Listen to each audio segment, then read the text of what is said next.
pacientes familiares, entre a paciente e os seus familiares, a gente optou por não seguir com o transplante. Então, qual seria o esquema ideal para o tratamento dessa paciente? Então, o que eu gostei de falar? Eu queria fazer essa breve introdução para mostrar os dados de qual tratamento a gente deveria decidir nesse caso. Então, uma doença, né, o mieloma, uma doença predominantemente da população idosa, né? A gente sabe que cerca de 80% dos pacientes que fazem o diagnóstico de mieloma múltiplo, eles têm mais de 65 anos ou mais, né? Então, a gente está lidando com uma grande maioria de pacientes idosos. Se a gente for pensar, acaba que a gente, na escola, por exemplo, a gente transplanta cerca de 40% dos nossos pacientes com mieloma. Então, realmente não é a grande maioria dos pacientes que irão para transplante, né? E mais da metade, para você ter uma ideia, tem mais de 75 anos. Então, precisamos saber manejar os nossos idosos e oferecer o melhor tratamento.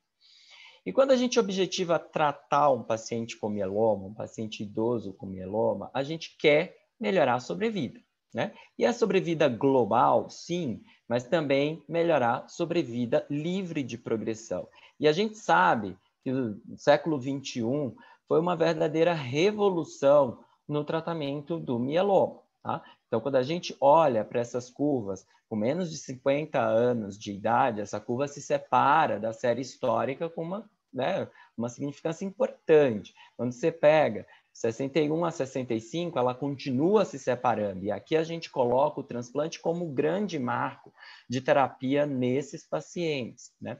E quando a gente já pega os pacientes com 66 a 79, você vê que essa curva já se separa um pouco menos. E quando a gente pega os pacientes acima de 80, a gente sabe que isso coincide muito com a expectativa de vida, então, desse doente. Então, a gente já precisa focar nesses pacientes com mais de 80 anos em melhoria de qualidade, né? Melhorar a função desses doentes e já se preocupa menos com a sobrevida global desses pacientes, porque a gente sabe que o acréscimo de sobrevida global é muito pouco para esses pacientes, né? E aqui é onde a gente vai focar um pouco mais na nossa aula de hoje, né? Esse ganho de sobrevida global e esse ganho de sobrevida livre de progressão. Já está muito bem firmado que o tratamento da primeira linha de pacientes com mielomas deve envolver um inibidor de proteasoma, um imunomodulador, seja ela talidomida ou lenalidomida, dexametasona ou a prednisona como corticoide e outros medicamentos. A gente sabe que a gente está padronizando agora, acabamos de padronizar o bortezomib, estamos enfrentando uma dificuldade enorme da compra dessa medicação via diretoria do hospital, então estamos vivendo um momento extremamente delicado em relação à mudança de paradigma dentro da própria instituição, porque, afinal de contas, o bortezomib passou a ser incluído no rol da Conitec, né, e coberto pela APAC do mieloma, seja em primeira ou nas linhas subsequentes, e ainda hoje estamos enfrentando essa dificuldade, mas a base do tratamento é o inibidor de proteasoma, é um imunomodulador, seja ela talidomida ou a lenalidomida, e o corticoide, que pode ser a dexa ou a prednisona.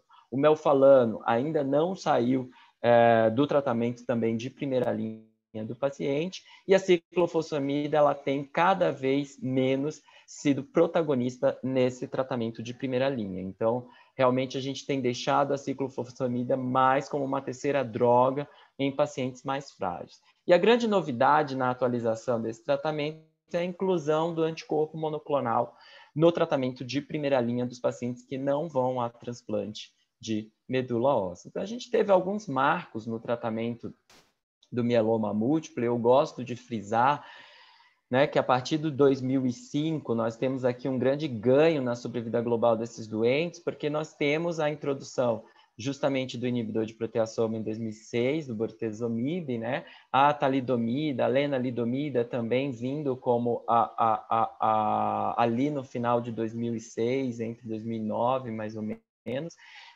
e 2010, aqui no Brasil, e a inclusão de novas classes de drogas, como inibidores de proteasoma de segunda geração, né?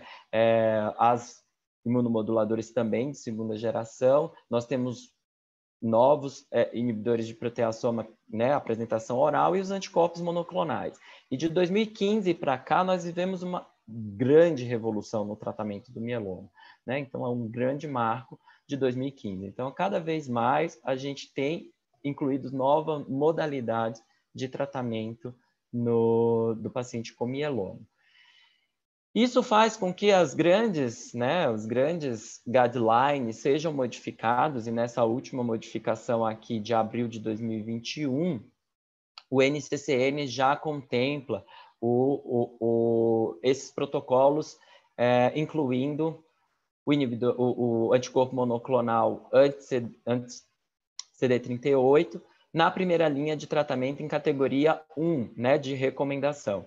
Eu excluí aqui, vocês vão ver que tem umas bolinhas assim, são protocolos que não estão disponíveis no Brasil ainda. Então, para não criar uma certa confusão, a gente tem ainda muita droga para ser aprovada no Brasil, eu acabei excluindo adaptando essas recomendações, e já colocamos aqui, né, grau 1 de recomendação, o uso de inibidores de proteasoma, lenalidomida e dexametasona como categoria 1, o anticorpo monoclonal com a lenalidomida e dexametasona também na categoria 1, duas drogas, né, a lenalidomida com baixas doses, principalmente para aqueles pacientes que a gente falou no início, o uso do bortezomib também com dexametasona também, e o melfalano já aqui como outros regimes, coisas de americano que não gostam do uso do melfalano oral, mas colocam numa categoria 1 de recomendação.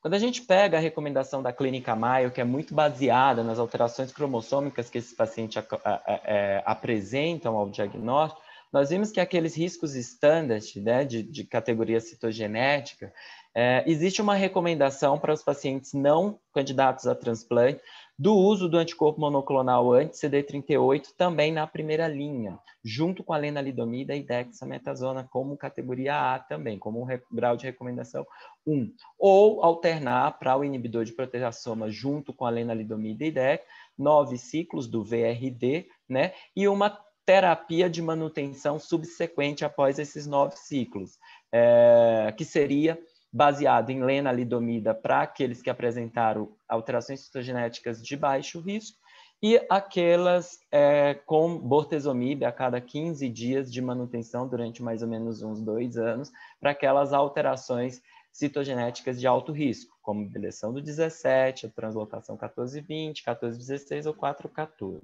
Então, essas são as recomendações do MSMART, lá da Clínica Mayo, que se baseia muito em relação às alterações citogenéticas. Tá? E o último guideline da ESMO, né, da Associação Europeia de Oncologia, onde você já tem as recomendações, os guidelines de recomendação do modo de vista europeu, né, da Agência Regulatória Europeia, onde ele classifica, né, os pacientes em candidatos ou não ao transplante, e quando você tem o paciente não candidato ao transplante, ele já tem uma recomendação como primeira opção o uso do anticorpo monoclonal anti-CD38 associado à lenalidomida e dex ou associado ao esquema VMP, né, como grau 1A de recomendação, junto com o VRD, o esquema VRD também como uma classificação 1A. Quando não disponíveis esses esquemas, aí sim ele faz a recomendação do uso do bortezomib, melfalano e prednisona, que é a nossa expectativa aqui na Unifesp.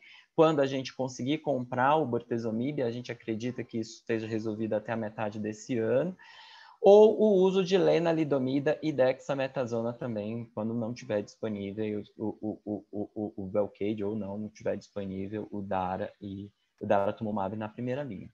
E uma coisa que eu gosto de chamar a atenção para essas recomendações é que a gente observa que todos esses esquemas eles vão ter alguma terapia de manutenção. Então, a gente está pensando em tratar esses doentes com esquemas que são contínuos, né, que não vão parar. Desses esquemas de grau 1 de recomendação, o único que não é um esquema contínuo vai ser o VMP, que geralmente nós fazemos 9 ciclos a cada 40 e 2 dias, isso vai dar mais ou menos 1 ano de tratamento. Então, esse é o único que acaba não contemplando uma terapia contínua, diferente de todos os outros que vão contemplar aí uma terapia contínua para esse doente. Então, mostrando essas curvas, elas se mostram vantajosas, né? Quando eu acrescento, por exemplo, o inibidor de proteassoma, a combinação de imunomoduladores só com dexametasona, e eu comparo uma terapia tripla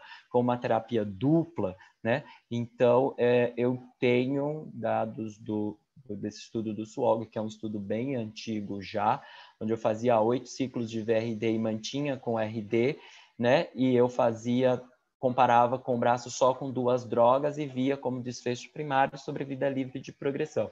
Então, o acréscimo do inibidor de proteassoma, então, além de aprofundar respostas, né, respostas mais profundas, né, em torno de 25% a mais de resposta, de profundidade de resposta, eu aumento também sobrevida livre de progressão, aqui 50 meses em relação a 39 meses, quando eu acrescento o inibidor de proteassoma.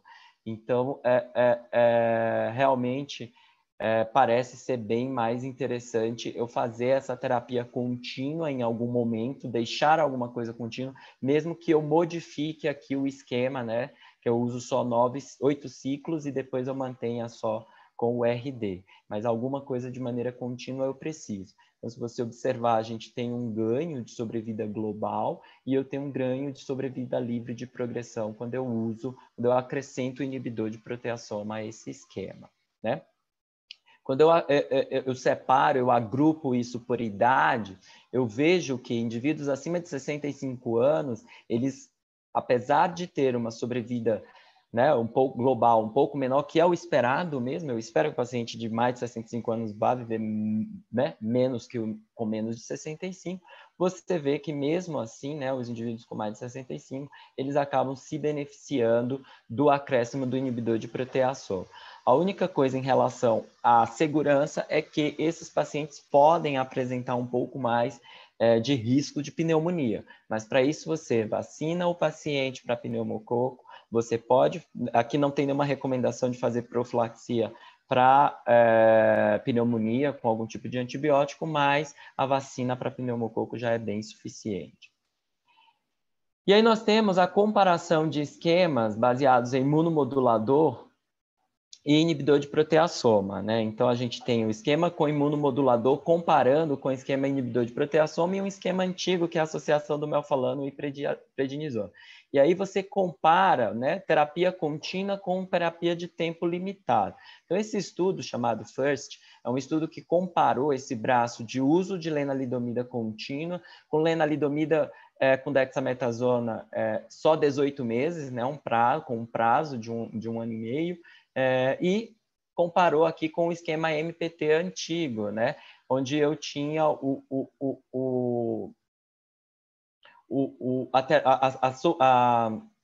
a grande vantagem da terapia contínua em relação àquelas em que eu limitava o tempo de tratamento. Então, hoje existe um grande favorecimento, uma tendência muito grande em relação à sobrevida livre de progressão para esses doentes, para uma terapia contínua. Tentar adaptar doses, tentar adaptar o maior perfil de segurança para esses doentes é um grande desafio para a gente nessa terapia contínua. Adaptar doses, por exemplo, da lenalidomida, adaptar a dose, por exemplo, da dexametasona. Hoje nós estamos numa era de muitas drogas, de terapias, né, alvo, terapia muito inteligente, com mínimos efeitos colaterais. Então, hoje, dos grandes vilões desses esquemas, acaba sendo o corticoide mesmo. Então, uma das grandes queixas que a gente tem visto é justamente em relação às altas doses de corticoide. E aí a gente fica com uma dúvida sobre o que usar na terapia, né, de segunda linha, quando eu uso esses esquemas baseados, por exemplo, em lenalidomida, em que eu já queimei a lenalidomida e eu já usei um inibidor de proteassoma previamente, né? Então, nesses esquemas em que eu considero o indivíduo ainda lenalidomida sensível e eu preciso, né, ter mais de 60 dias de exposição, e esse é o conceito de lenalidomida sensível, né? É justamente não poder ter usado a lenalidomida nos últimos 60 dias, qualquer dose, tá? Mesmo que tenha sido uma dose baixa de manutenção, em que aí eu já fico com alguns esquemas aí para serem pensados como uma segunda linha. Esquemas que envolvam o inibidor de proteasoma, né, de segunda geração, como o carfilzomib, né? Mas se ele for lenalidomida sensível, mais de 60 dias que fez uso, que estava suspenso, eu posso retomar a lenalidomida ainda. E aí posso usar daratumumab, posso usar, né, a própria lenalidomida de novo. Se dentro de 60 dias ele estiver em uso e for constatada a progressão, aí resta poucas coisas. Então, eu preciso pensar no anticorpo monoclonal anti-CD38 e pensar também no inibidor de proteasoma de segunda geração. Se o paciente não estava em uso de bortezomib, né, há mais de 60 dias, então eu posso voltar a pensar ainda em usar o bortezomib também, ou mudar todas as classes de droga que já foi exposto usando o carfilzomib, por exemplo. Se o paciente é lenalidomida refratário, bortezomib refratário, progrediu em vigência dessas duas drogas nos últimos 60 dias em que foi constatada a progressão, então esse paciente só resta poucos esquemas, como, por exemplo, daratumumab, carfilzomib e dexametasona. O anticorpo monoclonal, né, anti-CD38, foi uma grande revolução para essa população, né, principalmente em relação ao aumento de sobrevida livre de progressão. Então, nós temos a comparação do DARA-VMP em relação àquele, né, nós estamos falando de uma terapia quádrupla agora, contra uma terapia tripla, né? Uma terapia tripla que a gente tinha um tempo certo, e aqui uma que propõe uma terapia de manutenção que segue com o daratumumab, né? Em manutenção, né, até progressão ou intolerância, né? Então, a gente tem os dados do estudo Alcione, né, que mostrou um benefício importante em relação à sobrevida livre de progressão. Nós temos uma paciente que está em uso na Escola Paulista do daratumumab, ela está usando o daratumumab subcutâneo, ela entrou em outro estudo que chama Pleiades, mas ela fez esse esquema. E é uma paciente que está com uma resposta parcial muito boa, já há quase 2 anos, entendeu? Mostrando um grande benefício do uso dessa terapia, né? Então, realmente é uma vantagem muito grande em relação à sobrevida livre de progressão. Ainda temos dados um pouco precoces sobre sobrevida global, mas a gente vê uma significância estatística importante aqui. Precisamos de mais tempo para mostrar essa sobrevida global, porque aqui a gente ainda não tinha atingido o outro braço também ainda na mediana de sobrevida global. O certo é que a gente tem aumentado bastante a sobrevida, essa tendência de sobrevida global do acréscimo do daratumumab em relação ao braço sem daratumumab.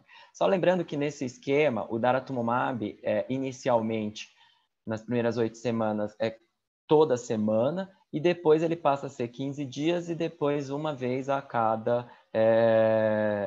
4 semanas. Então, fica mais cômodo, mais fácil de ser administrado essa droga. Em relação à taxa de resposta global, a gente sabe que nós temos um aprofundamento, né, principalmente em relação à resposta parcial muito boa, né, de quase que o dobro em relação ao grupo que não recebeu daratumumab, e o perfil de segurança que eu acho que a gente precisa pensar muito bem. Justamente, é seguro usar o daratumumab num paciente de 80 anos, num paciente de quase 90 anos, ou é mais seguro usar num paciente mais jovem, né, como a gente viu lá no início, em relação à fragilidade do idoso.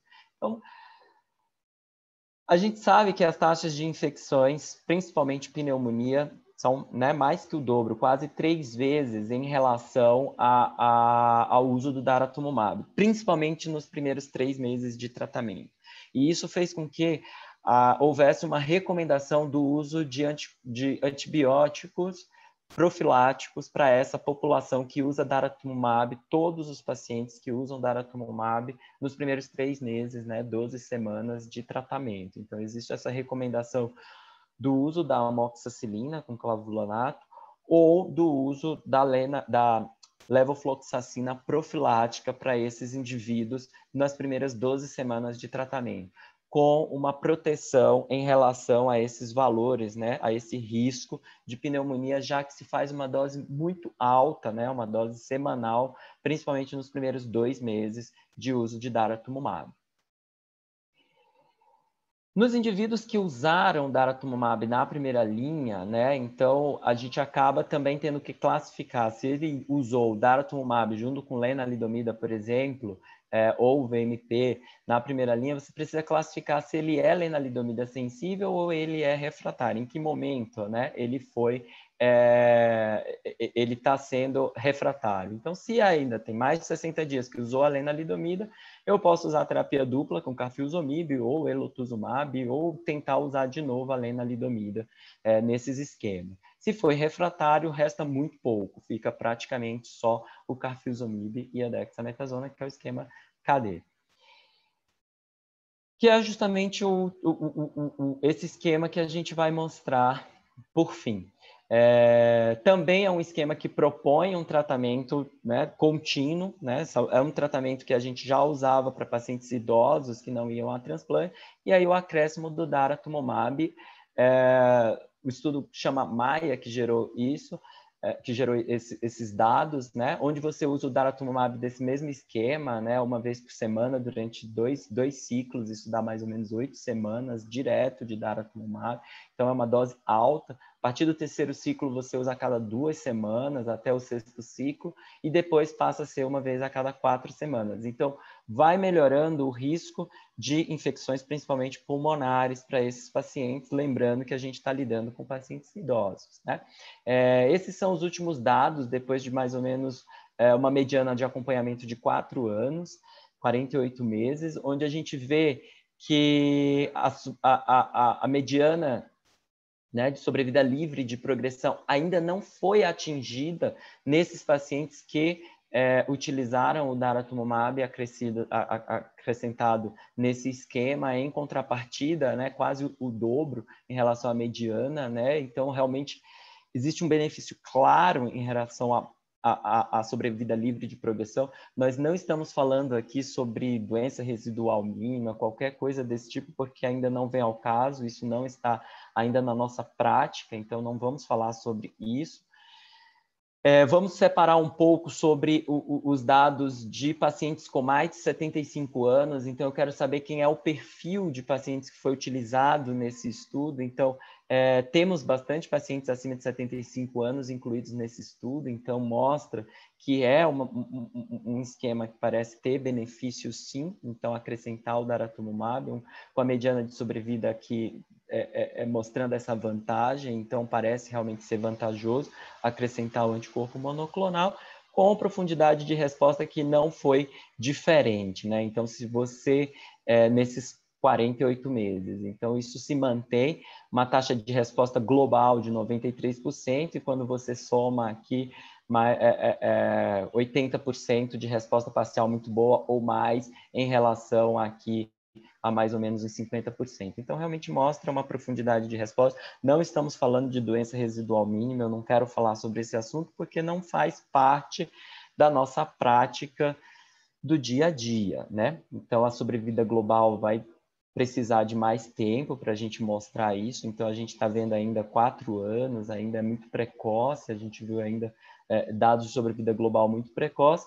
Em relação à segurança, a gente vê que nós temos um pouco mais de neutropenia nesse grupo, né, de qualquer grau, ou grau 3 ou grau 4, superior ao esquema que não dá cuidado de tentar corrigir a dose, às vezes até mesmo a dose da lenalidomida, mas o daratumumab não tem dose, não tem correção de dose, lembrar disso, é uma dose cheia. O risco da pneumonia, então, volto a falar daquelas recomendações, né, de usar o antibiótico profilático, incluir o antibiótico profilático nas primeiras 12 semanas. E esse dado aqui, só queria falar da segunda linha, eu acho que eu inverti aqui os slides, coloquei esse antes do outro, era para ser o contrário.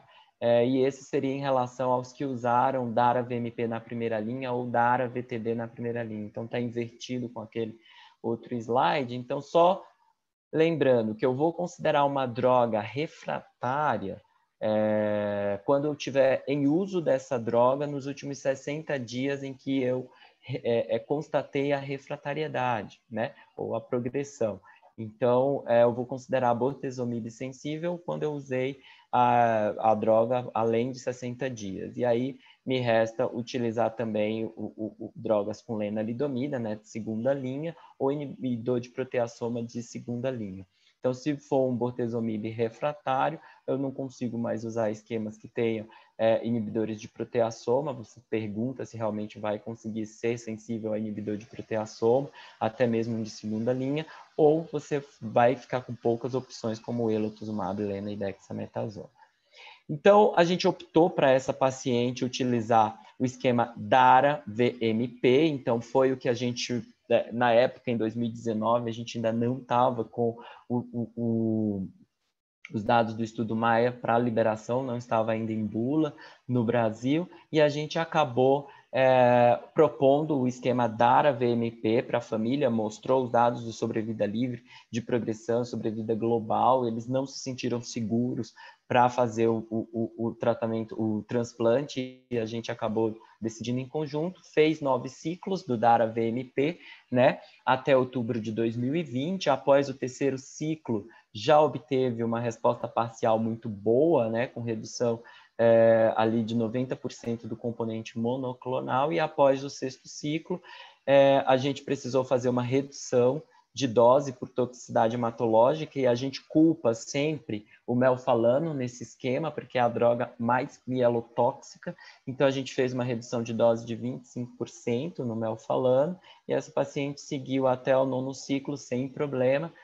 Começou o daratumumab a cada 28 dias, desde novembro de 2020, e agora em janeiro de 2021 passou para a apresentação subcutânea do daratumumab, está bem, sem intercorrências. Essa paciente vai na consulta sozinha, ela é completamente independente, continua cuidando das lojas dela, ela tem umas lojas e ela está super bem. Então, mostrando, os exames são esses, não tem mais anemia, mantém o neutrófilo de 2.500, recuperou a função renal com clearance de 60, né, o cálcio normal, eletroforese sem componente monoclonal, relação free light, capa lambda no free light está normal, e parece ter uma resposta completa e stringent. Eu coloco essa interrogação pelo fato da gente não proceder com mielograma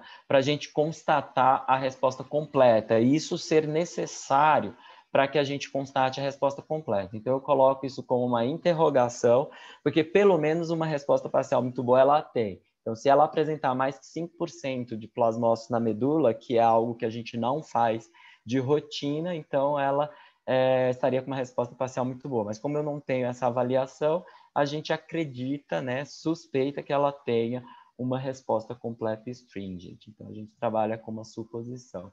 E mantém isso, né, o daratumumab subcutâneo, ele está também é outra revolução, porque coloca o paciente num período muito curto de tempo, a necessidade de tempo de sala, né, na quimioterapia é muito rápida, o paciente passa menos de 15 minutos, né, porque a gente faz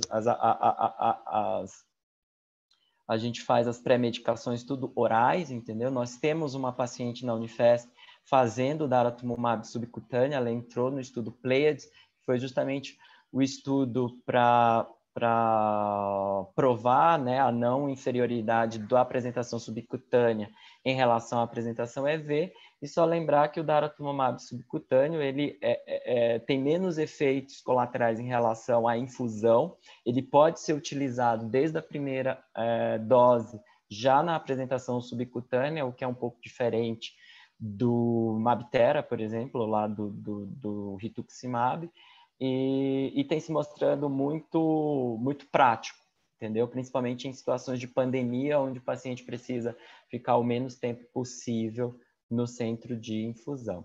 E para concluir, eu só queria frisar alguns dados, alguns detalhes desse caso, é que assim, a decisão do transplante ele vai além de somente a idade, né? A gente precisa olhar essa decisão de transplantar ou não doente, é algo que a gente não dá para fazer por telemedicina, por exemplo, é o que eu já falei. A gente precisa ver o doente, né? E a gente precisa levar em conta as comorbidades do doente, o estado clínico do doente, a opinião da família, a opinião do próprio paciente, né? Isso é importante, né? Colocar na mesa quais os efeitos colaterais, o que a gente tem de novidade para oferecer em relação à alternativa ao transplante também. Os esquemas atuais, com bortezomib, lenalidomida, eles são bastante usados, têm sido bastante usados na primeira linha de tratamento. A gente teve a aprovação do rol da ANS, então a lenalidomida está sendo muito mais fácil, muito mais facilmente usada e liberada pelos convênios, né? Os esquemas com daratumumab, eles têm mostrado resultados promissores e com um bom perfil de segurança, principalmente em relação à profilaxia de pneumonia com o uso dos antibióticos, como levofloxacina e amoxicilina, e existe uma tendência clara por tratamentos que envolvam uma manutenção até progressão ou intolerância, né? Seja no esquema VRD, em que eu vou manter a lenalidomida e a Dex, ou nos esquemas com daratumumab, em que eu vou manter o daratumumab pelo menos uma vez a cada 4 semanas, entre os esquemas atuais recomendados. E era isso que eu tinha para mostrar para vocês. Eu fico à disposição para as dúvidas, se alguém quiser comentar ou questionar alguma coisa, eu fico à disposição.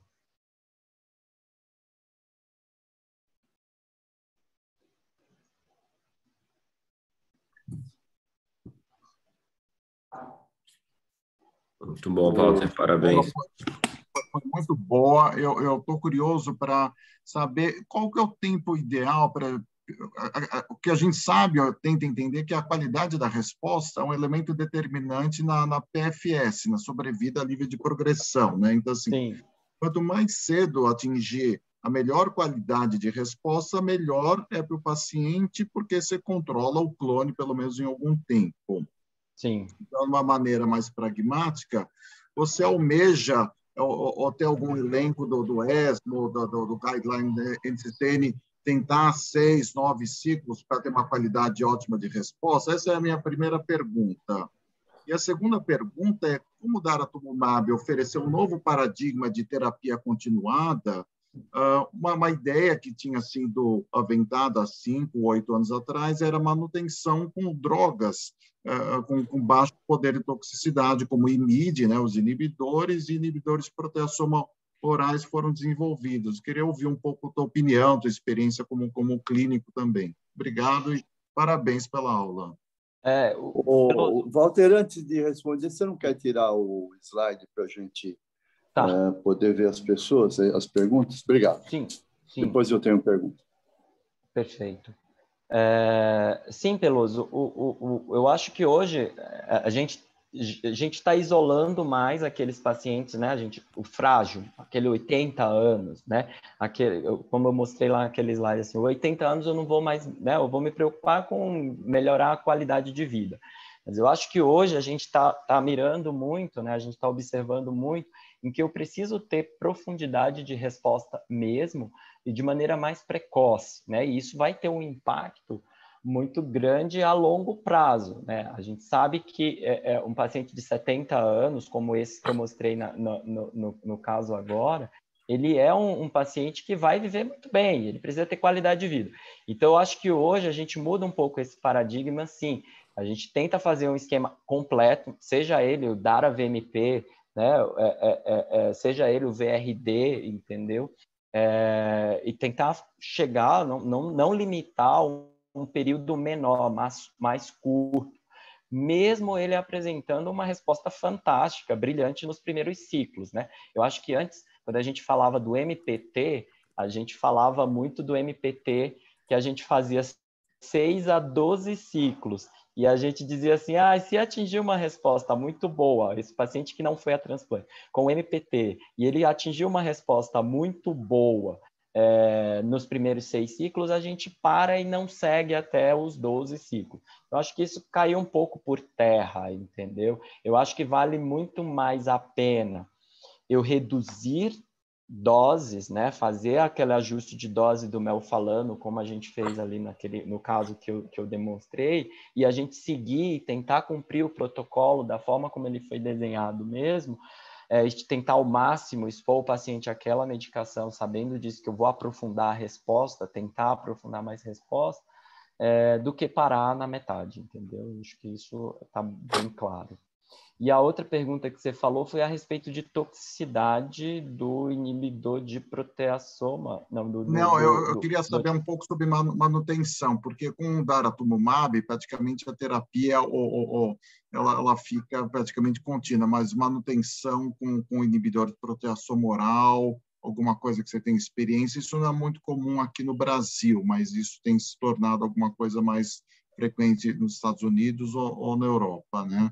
A gente vai ter um dado pós-transplante do uso do inibidor de proteasoma oral, que é no estudo Tourmaline, do Tourmaline 4, que eu acho que até o Celso entrou nesse estudo lá pelo Sírio, não foi?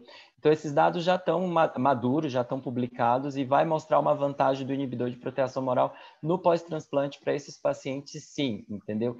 Independente do risco citogenético, tá? Então, não vai ter, como a gente viu, né, a recomendação que eu mostrei ali da Clínica Maio, de colocar o inibidor de proteasoma, no caso o bortezomib, para os pacientes com alterações citogenéticas de maior risco. Aí eu vou puxar um pouco a minha opinião. Eu acho que até tive uma discussão, a gente teve uma discussão foi até com a Vânia essa semana, de que, assim, pacientes de alto risco, eu acho que talvez valha a pena você deixar o inibidor de proteasoma associado de manutenção associado ao imunomodulador também, entendeu? Então, é uma opinião isso não é algo dado que seja robusto. Mas o que a gente sabe é que o daratumumab, em comparação com o imunomodulador, por exemplo, de manutenção, o americano fala que o imunomodulador ele deve ser usado até progressão e intolerância. Já a ESMO, né, a Europa, fala usar 2 anos para eu não fazer uma pressão seletiva e deixar induzir a uma resistência, né? Então eles já pensam numa maneira um pouco mais prática, mais pragmática, mas são 2 visões. Não existe nenhuma publicação que favoreça o uso só por 2 anos ou que favoreça o uso contínuo. Mas praticamente todos esses esquemas que foram desenhados, todos esses estudos mostram um tratamento contínuo, né? O desenho foi daratumumab até progressão ou lenalidomida e dexa até a progressão. Mas o que eu posso te falar é o seguinte: o daratumumab mensal, ele tem sido menos tóxico do que a lenalidomida, viu? É interessante, porque o DARA ele é complexo no início, inclusive para autorizar junto aos convênios, vai, né, um valor exorbitante. Então, muitos desses convênios que são verticalizados, eles estão padronizando esquemas como VRD, como a primeira linha deles, para não ter que usar o daratumumab naquelas 8 primeiras semanas, porque é muito daratumumab e acaba quebrando o plano de saúde deles, entendeu? Mas eu tenho usado o daratumumab de manutenção em pacientes idosos. Eu tenho uma paciente de 80 anos, 83 anos, que está usando o daratumumab de manutenção, que também é uma idosa muito fit, entendeu? E que ela está muito bem, e para ela é muito prático, porque a cada 28 dias ela toma o daratumumab subcutâneo e ela não tem que ficar fazendo uso de uma terapia contínua, porque também a lenalidomida seria contínua, e a gente já adapta trazendo para 21 dias, né? E ela está muito bem, tranquila, sem efeitos colaterais, sem alterações de hemograma, sem toxicidade hematológica. Então, realmente a gente está vivendo um período de mudança de paradigma e individualização do tratamento, né? E a gente está aprendendo, junto com os pacientes, a manejar isso, né? Walter, obrigado pela aula, excelente revisão. É impressionante a gente ver ao longo dos anos o quanto a gente ganhou no tratamento dessa doença, né? O quanto ela atualmente também pode ser estratificada em relação às características de idade, de citogenética ou de alterações moleculares, impressionante. Eu me lembro que uma das primeiras aulas que eu dei em congresso no Brasil foi tratamento de mieloma múltiplo, no início dos anos 80. E eu tive que falar 20 minutos só sobre prednisona e meu falando não tinha o que falar. Como eu queria gastar 20 minutos falando que só tinha 2 drogas orais. 88, eu acho que não tinha nem transplante 81, aí. 81, não Bom, tinha mas é transplante. impressionante a gente ver a evolução, maravilha. E nesse contexto, eu tenho 2 perguntas, se você puder ser mais breve para abrir para outras pessoas também. Quais são objetivamente os critérios que você considera para adaptação de dose, que eu acho que é um desafio interessante nessa manutenção contínua, seja principalmente a lenalidomida, né, nos pacientes mais idosos e pacientes que eventualmente tenham até não muita idade, porque é relativo, né? Você pode ter um paciente de 70 com uma performance status e outro com 58 pior, ou 60, enfim. E quais são os critérios objetivos? Somente hematológico, porque é um desafio e a gente fica com muito medo de reduzir dose depois que o paciente atinge uma remissão e você mantém continuamente, né? Essa é a primeira pergunta. A outra pergunta é a seguinte, esse é um exemplo prático. Um paciente meu fez esquema com DARA e recidivou depois de 2 anos e meio. Então, agora ele passou por um esquema com carfilzomib, lena e dexa. Considerando que ele atinja aí uma resposta completa, que parece que vai atingir, existe algum estudo para que ele pudesse ser mantido não com lena, mas eventualmente com daratumumab, sendo que ele já recebeu anteriormente e recidivou? Essas são as 2 perguntas. Obrigado. Doutor Bordim, é o seguinte, existe já uma recomendação para redução de dose inicial da lenalidomida. Então, a gente pacientes acima de 75 anos, já inicia com 15 miligramas. Então, aquela dose de 25 não dá. Então, já começa com 15 miligramas. Função renal também menor que 50 de clearance, também já existe uma recomendação para se iniciar com 15 miligramas de lena. Então, eu acho que isso é um perfil de segurança já bem interessante, entendeu? Tentar não, né, reserva medular, não usar uma dose cheia de 25. Isso sem perder efetividade. E, lógico, vai tateando. Se o paciente começa a desenvolver uma dificuldade muito grande de recuperação medular após uso da lena, você pode fazer o ajuste. O que eles não recomendam é usar menos que 5 miligramas dia de tratamento. Então, que aí perde realmente efetividade.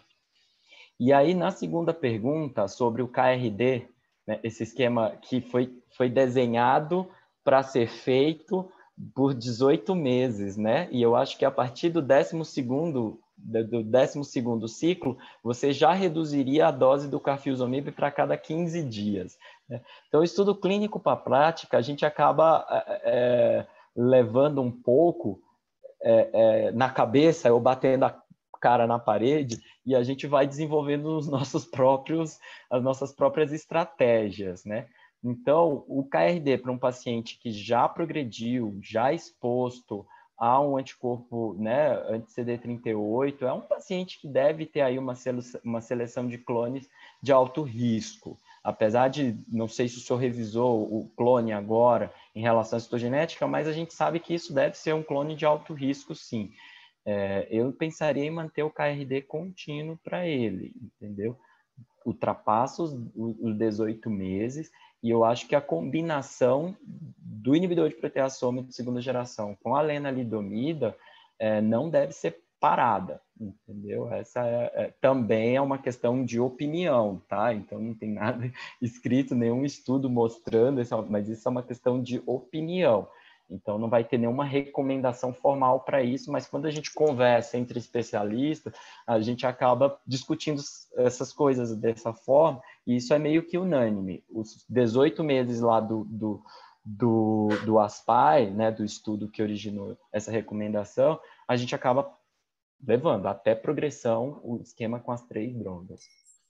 Obrigado, E Walter. adaptando naquelas doses, né? Trazendo por 70 miligramas por metro quadrado uma vez por semana, para não criar uma tortura para o doente ter que ir 6 vezes ao centro de oncologia no mês, né? Fica mais prático ele ir uma vez só por semana.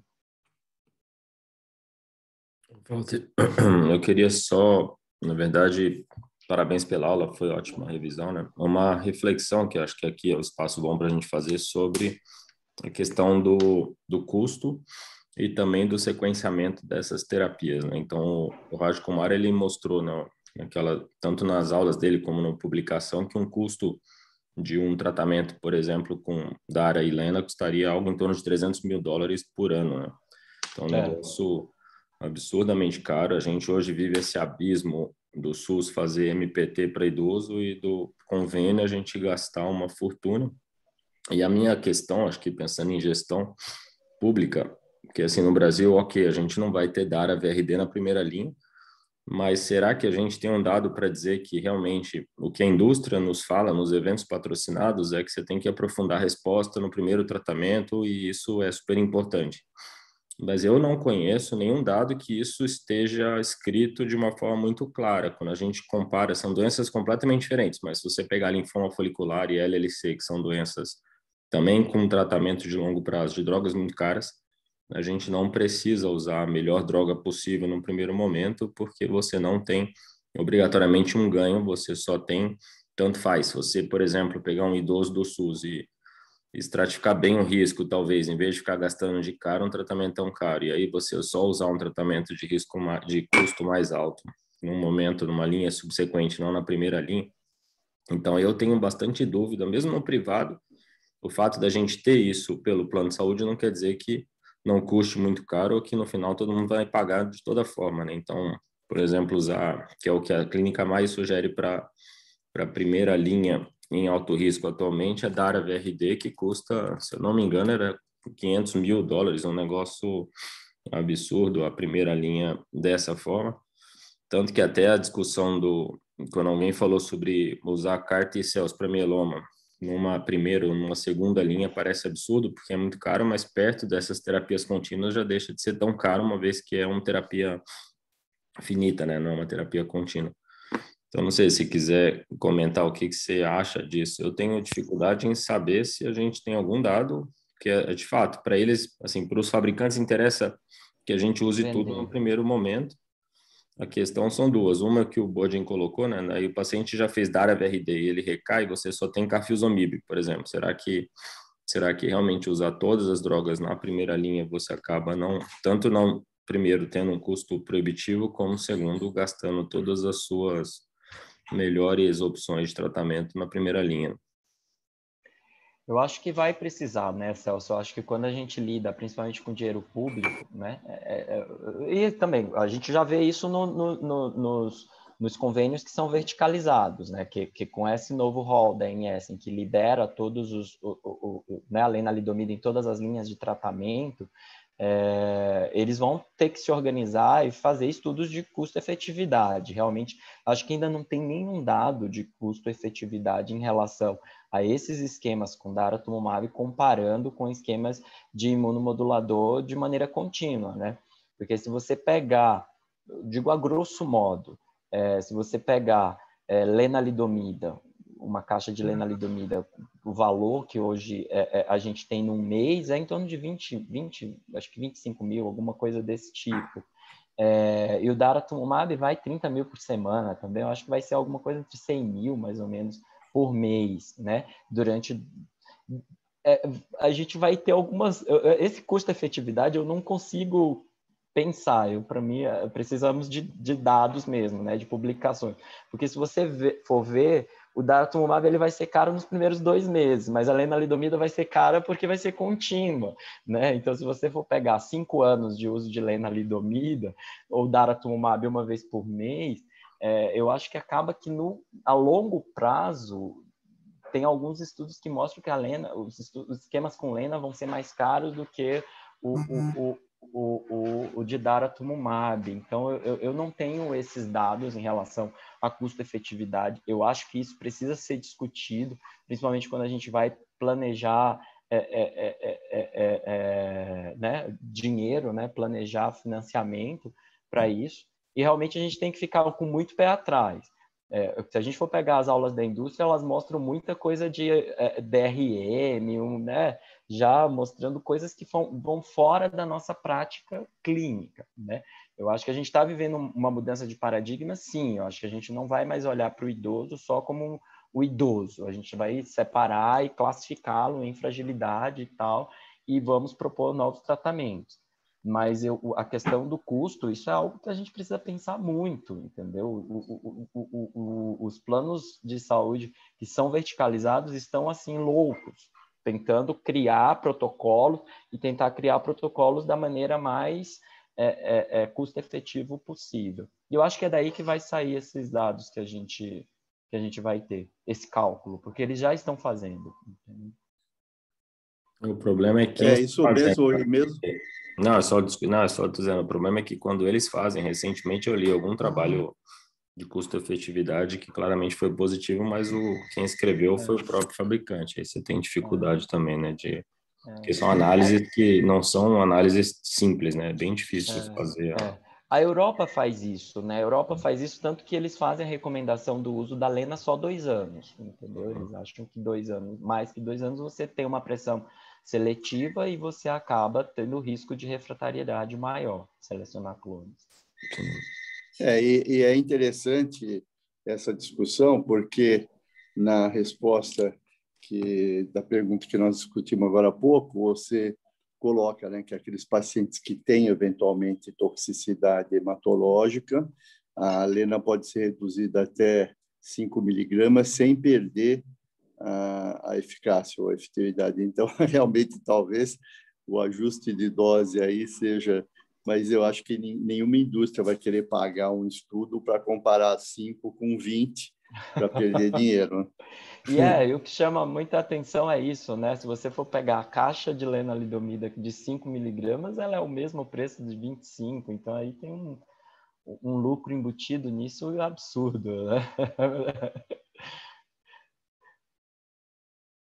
A gente não tem noção, né? Assim, realmente a gente está vivendo tempos complicados, mas eu acho que a Europa faz muito bem isso, né, Celso? Os dados dele, a gente acaba tendo um sistema dele, né, no SUS, porque no privado a gente tem né, o privado parece ser muito parecido com o americano. Então a gente vive 2 realidades nesse país que nos deixa meio malucos, né? Malucos e às vezes até inseguro mesmo, né? E mieloma está ficando isso, muito complicado, porque está cada vez mais individualizado o tratamento, né? Diferente do linfoma, que a gente tem um protocolo muito bem estabelecido, né? O mieloma a gente tem vários esquemas e vários tipos de pacientes, vários grupos diferentes. Então, isso está ficando cada vez mais individual, a decisão da terapia. Isso deixa os residentes malucos, né? Eles ficam bem... Quando a gente passa no ambulatório, eles ficam... A gente tenta... Eu tenho feito isso, colocado o R4 para passar comigo para tentar ver todas as discussões e tentar acompanhar o nosso raciocínio. Porque não é fácil tratar mieloma, né? A gente acaba fazendo muitas coisas diferentes em diferentes pacientes.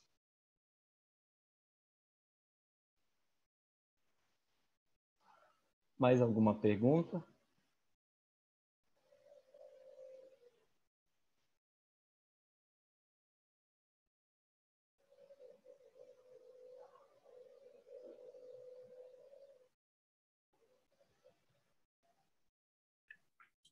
Acho que não tem não, Walter, só tem comentário no chat e o pessoal dando parabéns pela aula. Tá ótimo, perfeito. Obrigada, Tchau, Walter. gente. Boa semana. Tá já, então. Parabéns pela aula. Bom dia, doutor Zé Pedro, tudo bom? Como Parabéns pela aula, Walter. Tudo bem? Obrigado, um abraço. Tchau, gente, boa semana.